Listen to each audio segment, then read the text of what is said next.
دیکھیے بر عظیم پاک و ہند کے ضمن میں سب سے پہلے تو دو بدقسمتیوں کو نوٹ کر لیجئے۔ پہلی بدقسمتی یہ کہ یہ بر عظیم دور نبوت کی سعادتوں سے محروم رہا۔ دور نبوت میں یہاں تک دعوت اسلام نہیں پہنچی، اکا دکا کوئی لوگ مسلمان ہوئے ہیں۔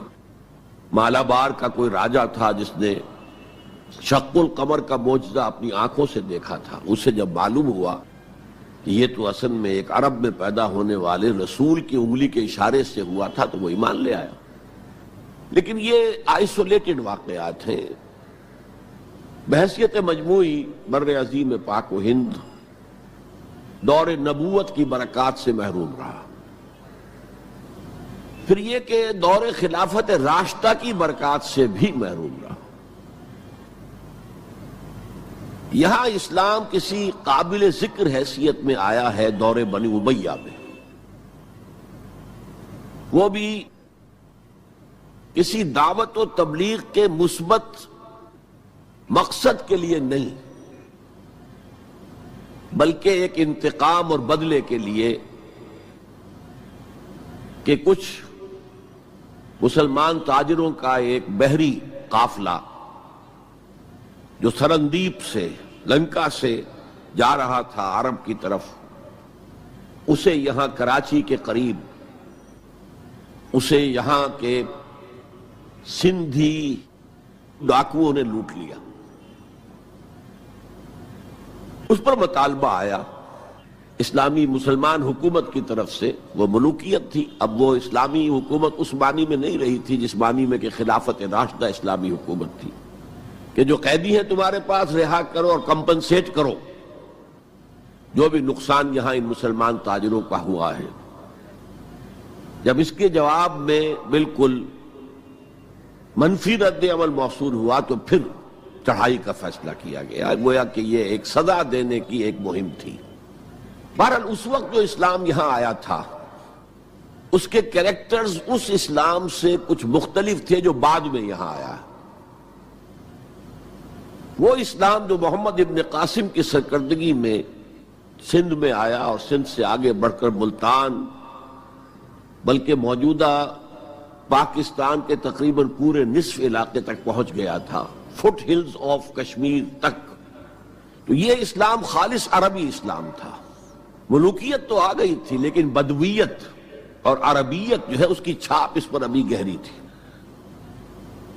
اور اس اسلام میں نہ ابھی فرقے تھے، نہ مسلک تھے، نہ حنفی، نہ مالکی، نہ شافعی، نہ حنبلی، نہ عقائد کے بارے میں بحثیں شروع ہوئی تھیں، علم کلام کی بحثیں ہوئی تھیں، نہ ابھی یونانی فلسفے اور منطق کا حملہ ہوا تھا، ابھی کچھ نہیں تھا، سادہ اسلام۔ اسلام اپنی اصل سادگی پر برقرار تھا، چنانچہ اس کی قوت تسخیر بڑی زبردست ثابت ہوئی، اور خاص طور پر محمد ابن قاسم جو نوجوان 17-18 برس کا نوجوان اور نہایت نیک اور پاک باز، سندھ کے ہندوؤں نے جو اپنی ایک روایت ہے کہ اس طرح کا آدمی تو کوئی اوتار ہی ہو سکتا ہے، فارسی میں بھی کہا جاتا ہے کہ در جوانی توبہ کردن شیوے پیغمبری است، جوانی کے اس عمر میں بھی کوئی شخص پاک زندگی گزار رہا ہو تو یہ تو پیغمبروں کا طریقہ ہے۔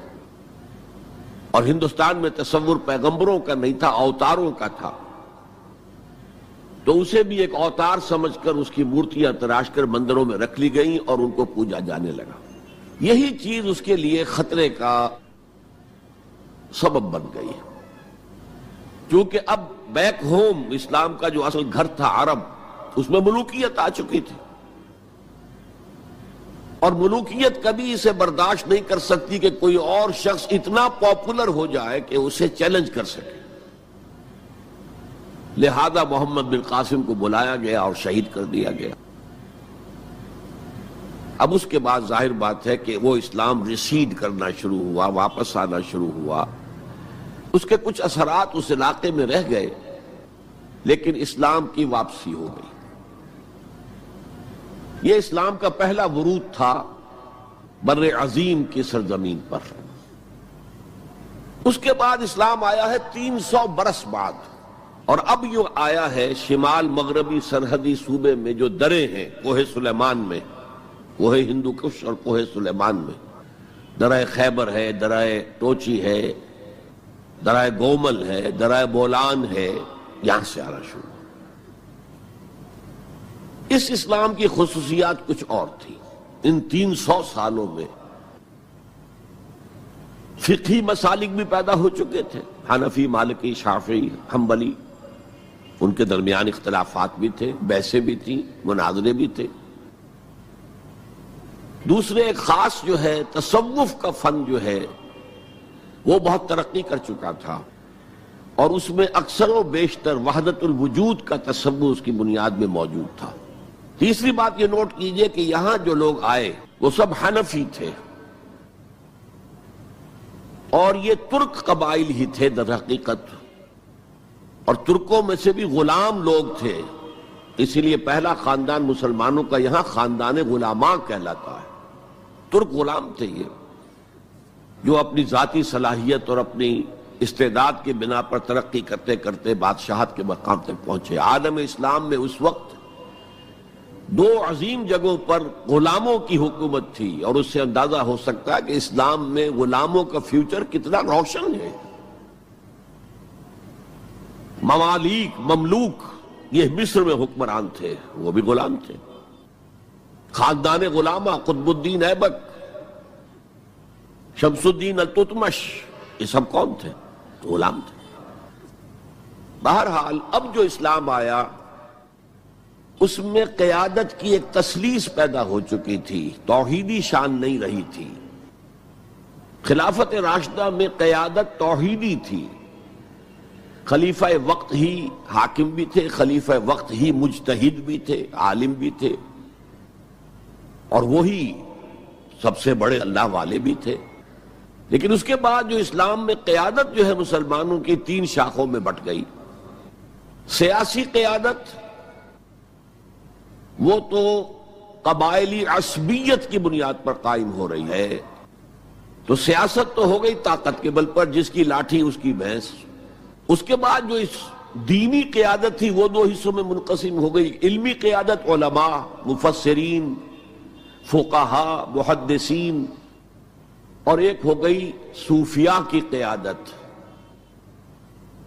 تو یہ تھی کیفیت جس میں کہ بر عظیم پاک و ہند میں اسلام وارد ہوا ہے پہلے ورود کے 300 برس بعد۔ اب اس کے 500 برس کے بعد یہاں ایک اور ایلیمنٹ آیا، اور وہ تھا شیعیت کا۔ آپ کو معلوم ہے کہ سن 1000 عیسوی میں پاکستان کا جو علاقہ اس وقت کا ہے یہ عالم اسلام میں داخل ہو چکا تھا۔ شہاب الدین غوری وغیرہ کی حکومت وہاں تک تو تھی، البتہ دہلی پر 1206 میں تخت دہلی جو ہے مسلمانوں کا 1206 میں شروع ہوا ہے۔ بہرحال اس کے بعد ہم کہہ سکتے ہیں کہ 300 برس بعد یہاں پر یہ شیعیت آئی ہے، داخل ہوئی ہے، ورنہ اس سے پہلے خالص سنی اسلام تھا اور خالص حنفی۔ شیعیت کی وجہ سے جو کچھ بھی بعد میں اسلام کو یہاں پر اس تقسیم کی وجہ سے، شیعہ سنی اختلافات کی وجہ سے جو بہت بڑے بڑے نقصانات اٹھانے پڑے، ان میں سے مثلا 2 کا میں تذکرہ کرنا چاہتا ہوں۔ ڈاکٹر امبیڈکر، انہوں نے فیصلہ کیا تھا میں مسلمان ہو جاؤں، گویا کہ یہاں کے اچھوتوں کا مسئلہ وہ اس طور سے حل کرنا چاہتے تھے کہ ہم ان بلاک مسلمان ہو جائیں۔ لیکن جب ان کے بارے میں معلوم ہوا تو پھر وہاں پہنچ گئے کچھ لوگ کہ آپ اس مسلک کو اختیار کریں یا اس کو کریں۔ وہ اسی حیث بحث میں پھر انہوں نے فیصلہ کیا کہ میں کوئی بھی نہیں اختیار کرتا، اگر کوئی ایک اسلام ہے ہی نہیں، اب میں ایک کو اختیار کرتا ہوں تو دوسرے سے میری مخاصمت ہو جائے گی، دوسرے کو اختیار کرتا ہوں تو پہلے سے ہو جائے گی۔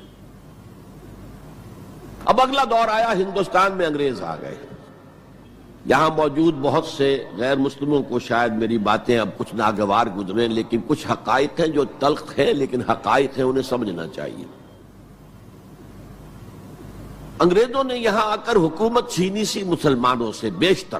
ویسے تو یہ کہ ہندو راجے مہاراجا بھی تھے، لیکن بیشتر علاقوں میں تو مسلمان حاکم تھے.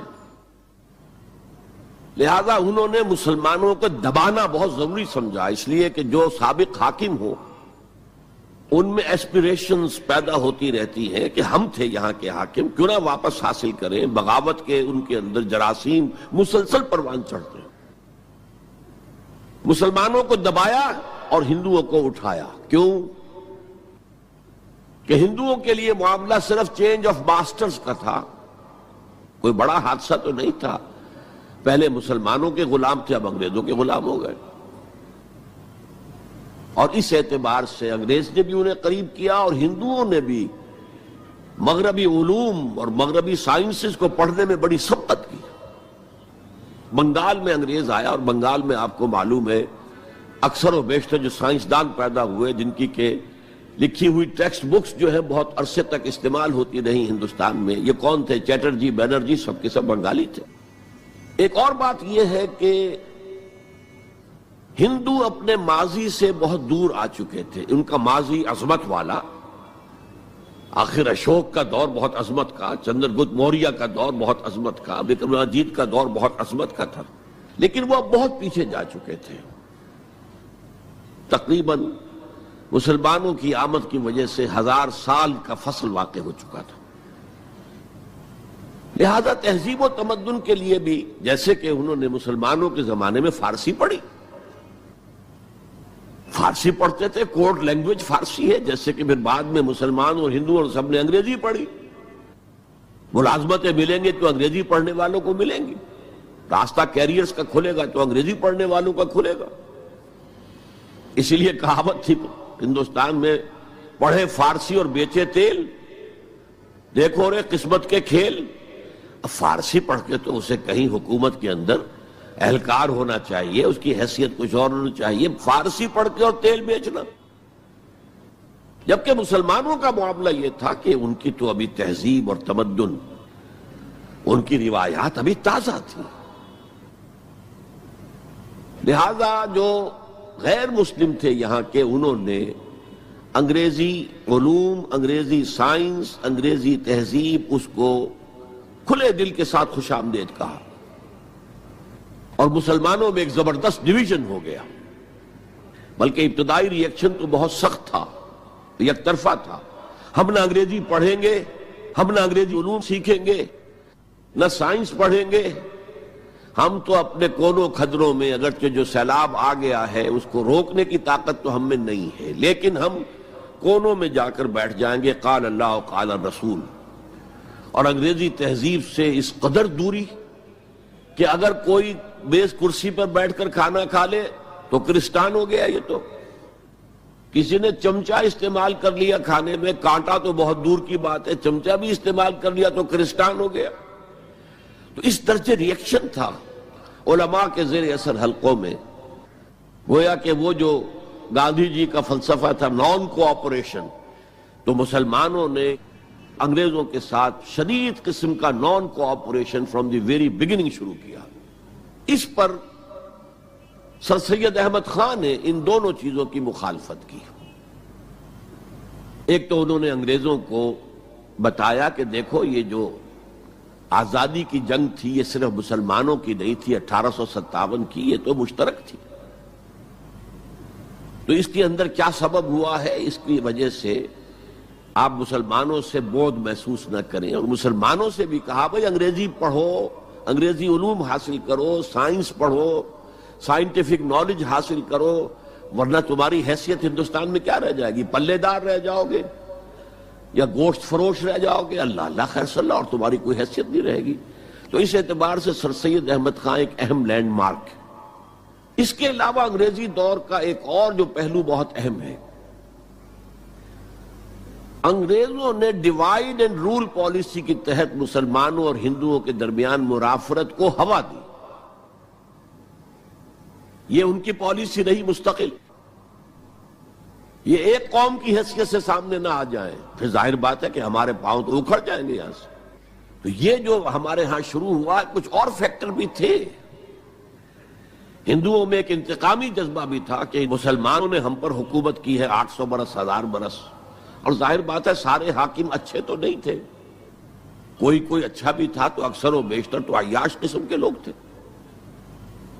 ہم نے محل بنائے، تاج محل بنائے، ہم نے کوئی کام اور تو کیا نہیں۔ دین کی تبلیغ تو اولیاء اللہ نے کیا، صوفیاء نے کی، کبھی بھی سرکاری سطح پر، حکومت کی سطح پر یہاں تبلیغ اسلام کا اہتمام نہیں ہوا۔ ایک دو ایکسیپشنز ہیں، ایک راجہ گجرات کاٹھیا واڑ کے علاقے کا جس نے کہ تبلیغ کا اہتمام کیا، ایک راجہ کشمیر کا تھا جس نے تبلیغ کا اہتمام کیا، باقی حکمرانوں نے کوئی کوشش نہیں کی۔ آزادی سے قبل متصلاً جو کیفیت پیدا ہو گئی تھی، اس کا ایک اہم فیکٹر یہ تھا کہ مسلمانوں میں ہندوؤں کا ایک خوف پیدا ہو گیا، کیونکہ جو نظام اب بن چکا تھا وہ تو یہ تھا کہ ووٹ کی بنیاد پر فیصلے ہوں گے، ون مین ون ووٹ۔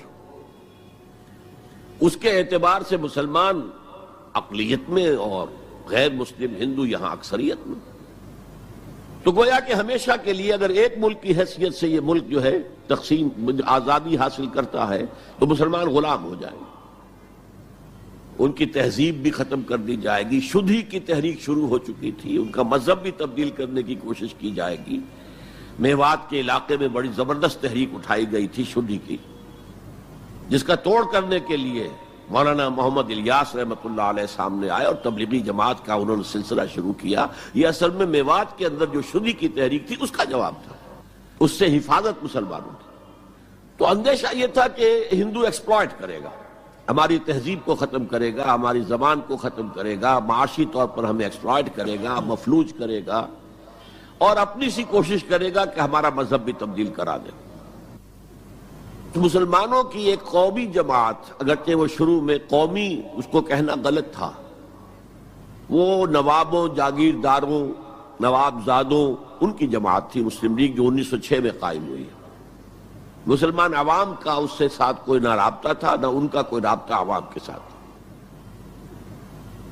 اس کی جو 1906 سے لے کر 1924 تک کی جد و جہد ہے، وہ ساری دفاعی جد و جہد تھی۔ ہمارے یہ حقوق ہونے چاہیے، ہمیں اس کی ایشورنس دی جانی چاہیے، ہمیں سیپریٹ الیکٹوریٹ دیا جائے، اور یہ کہ اس سے بھی آگے بڑھ کر ہمیں مرکز میں کچھ زیادہ حیثیت دی جائے تاکہ ہماری بھی کوئی حیثیت ہو، کوئی توازن پیدا ہو سکے۔ بس اسی پر ساری گفت و شریعت تھی۔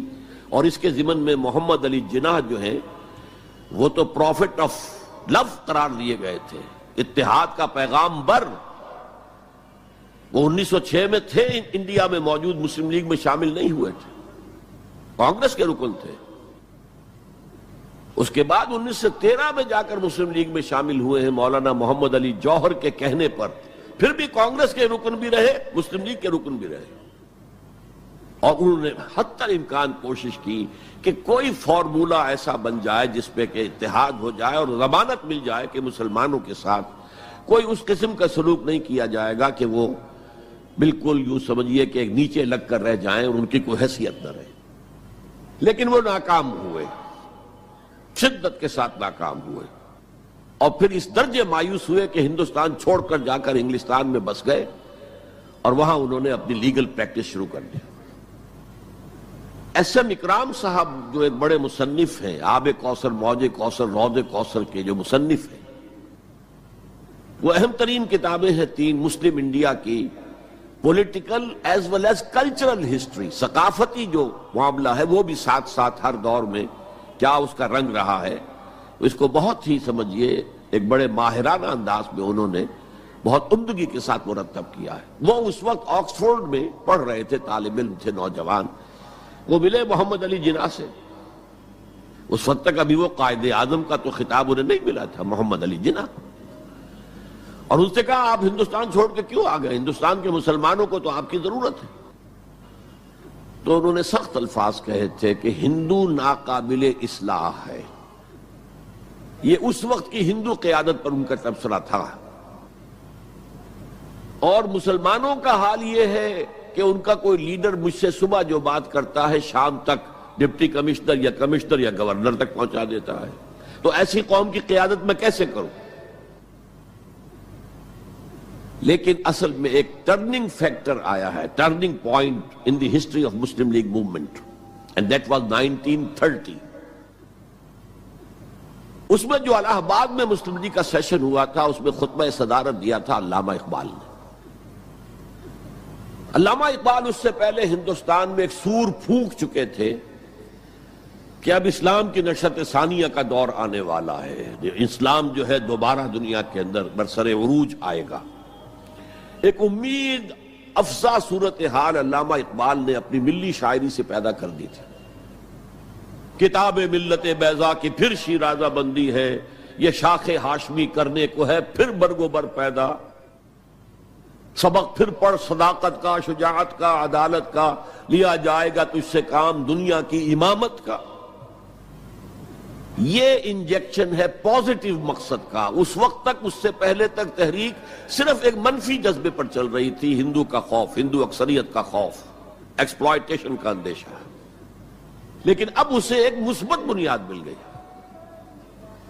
1932 میں قائد اعظم گئے انگلستان، لندن، گول میز کانفرنس میں۔ جناح صاحب اس میں شریک نہیں تھے، اس لیے کہ وہ تو ویسے ہی سیاست کا میدان چھوڑ چکے تھے۔ اس موقع پر پھر علامہ اقبال نے ملاقاتیں کی ہیں جناح صاحب سے، اور وہی انجیکشن ان کو بھی لگایا، اور انہیں پھر آمادہ کیا کہ آئیں واپس ہندوستان، اور اس انجیکشن کے حوالے سے مسلمانوں نے ہند کو منظم کرے اور جمع کرے۔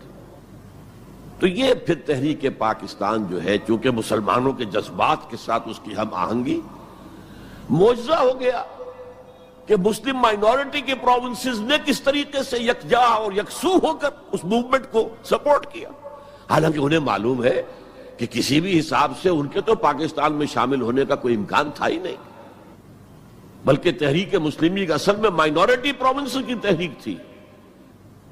جو صوبے بعد میں پاکستان میں شامل ہوئے ہیں، ان میں سرحد میں تو کانگریس کی حکومت تھی ٹل دی لاسٹ ڈیٹ، پنجاب میں یونینسٹ حکومت تھی ٹل دی لاسٹ ڈیٹ، صرف ایک سندھ تھا مغربی پاکستان میں کہ جو وہاں مسلم لیگ کی حکومت تھی۔ ہاں، بنگال میں مسلم لیگ کی حکومت تھی، اور بنگال ہی مولد ہے جہاں ولادت ہوئی ہے 1906 میں مسلم لیگ کی، اور طویل ترین عرصے تک مسلم لیگ کی حکومت وہاں رہی۔ اب بھی وہاں پر تحریکیں چلتی رہتی ہیں اینٹی پاکستان۔ 2 مرتبہ پاکستان نے ایئر فورس بھی استعمال کی ہے وہاں پر، یہ سب کچھ آپ کو معلوم ہے۔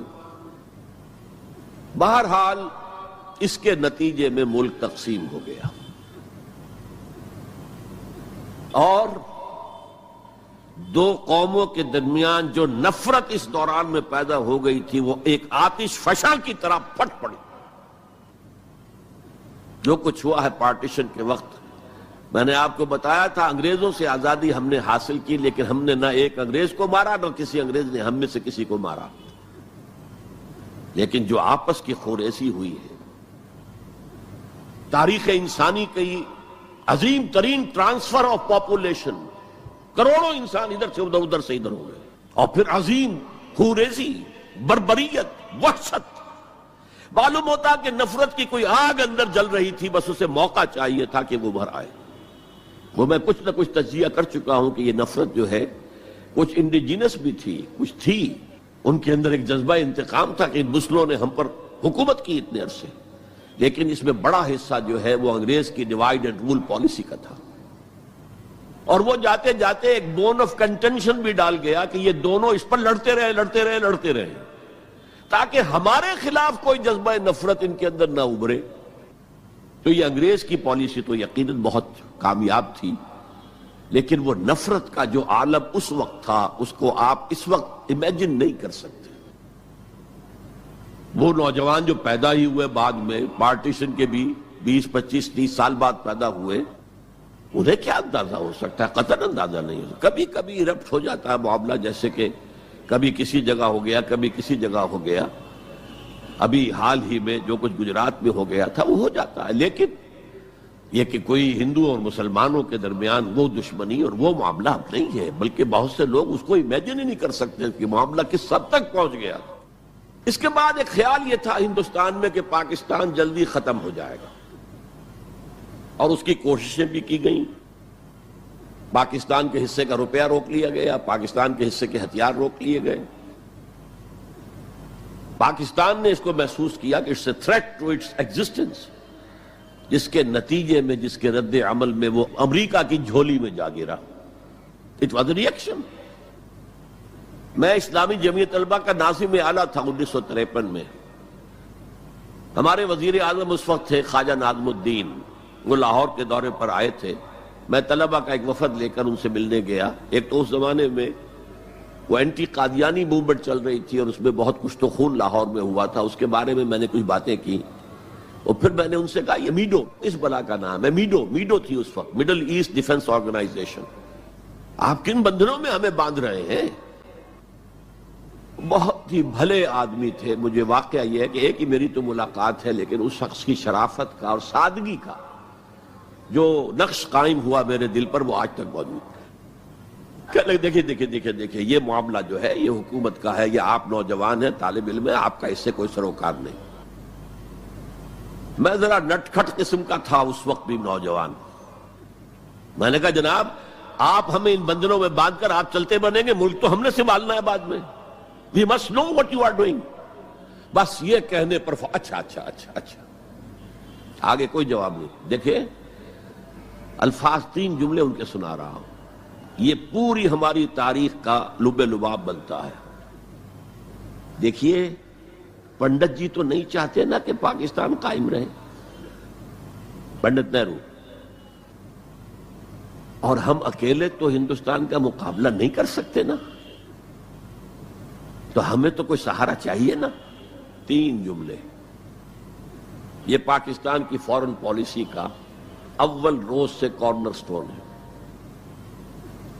بلکہ یہاں میں ذرا ضمنی طور پر بتا دوں کہ پاکستان کے قائم ہونے اور قائم رہنے میں کتنا بڑا ہاتھ اور کتنا بڑا دخل پنڈت نہرو کا ہے.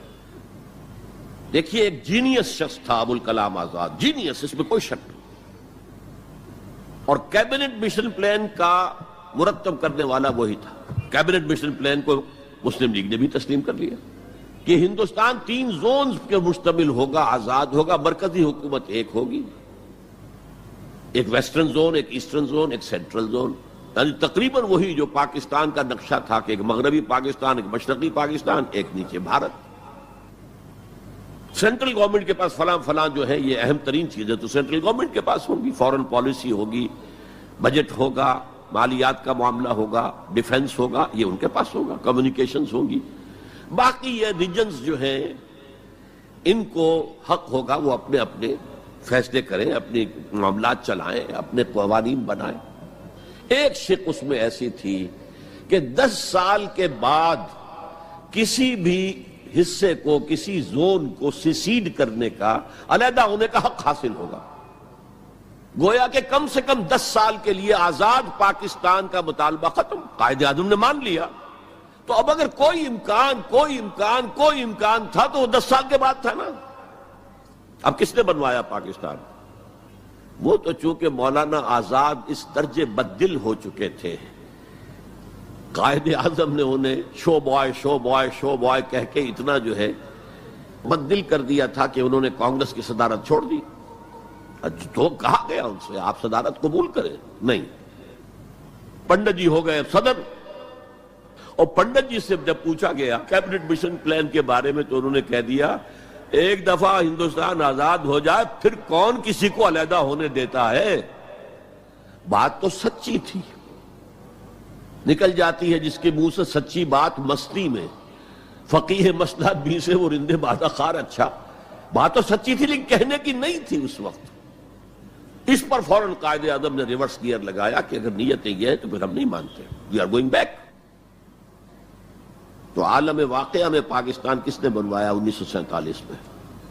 ہسٹری کا تجزیہ کیجئے، سمجھیے. یہ کچھ اللہ تعالیٰ کی مشیت تھی. تمام انسانوں کے دل حضور کی ایک حدیث کے مطابق اللہ کی 2 انگلیوں کے مابین ہوتے ہیں، وہ جدھر چاہتا پھیر دیتا ہے. یہ اللہ کی حکمت تھی. اللہ چاہتا تھا کہ یہ مسلمانان ہند جو کہہ رہے ہیں اے اللہ ہمیں آزادی دے، انگریز سے بھی دے، ہندو سے بھی دے، تیرے دین کا بول بالا کریں گے، ہم تیرے نبی کا دین قائم کریں گے. تو اللہ ایک چانس دے کر دیکھ لینا چاہتا تھا کہ یہ کرتے کیا ہیں.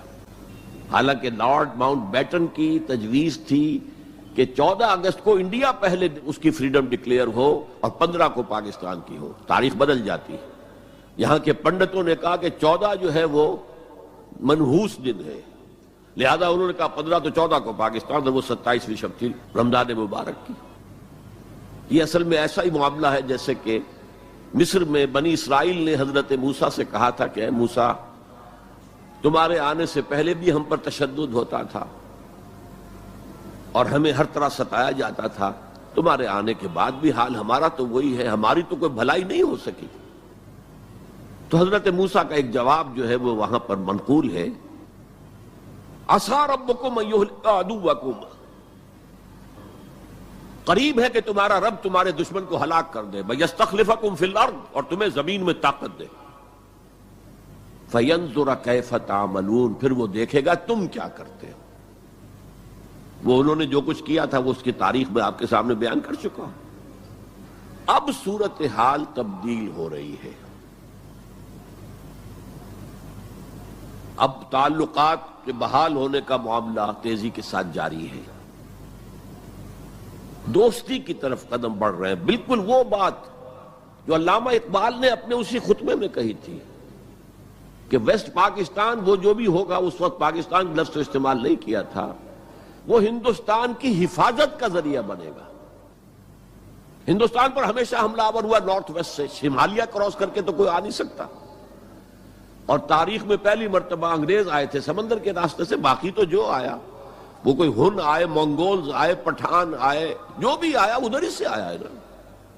تو یہ جو ہے ہندوستان کی پروٹیکشن کا ذریعہ بن جائے گا. اور واقعہ یہ کہ بن گیا، ورنہ یہ کہ کمیونزم سویپ کر کے پورے انڈیا کو لے جاتا.